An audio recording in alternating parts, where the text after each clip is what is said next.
महा 83 daily न्यूजमध्ये स्वागत। महाविकास आघाडीचे उद्धव सेनेचे मुंबई उत्तर पश्चिम लोकसभा मतदारसंघाचे उमेदवार अमोल कीर्तीकर यांनी आपला नामांकन अर्ज दिनांक 2 मे रोजी सकाळी 11 वाजता महाविकास आघाडीचे नेते पदाधिकारी आणि हजारो कार्यकर्त्यांच्या उपस्थितीत वांद्रे पूर्व येथे उपनगर जिल्हाधिकारी कार्यालय येथे दाखल केला।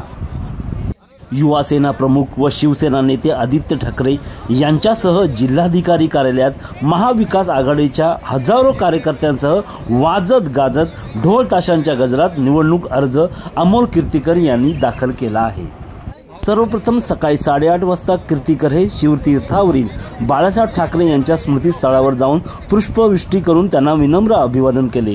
त्यानंतर चैत्यभूमीवरील भारतरत्न डॉक्टर बाबासाहेब आंबेडकरांच्या स्मृतीस अभिवादन करून त्यांनी मातोश्री येथे शिवसेना पक्षप्रमुख यांचे आशीर्वाद घेतले।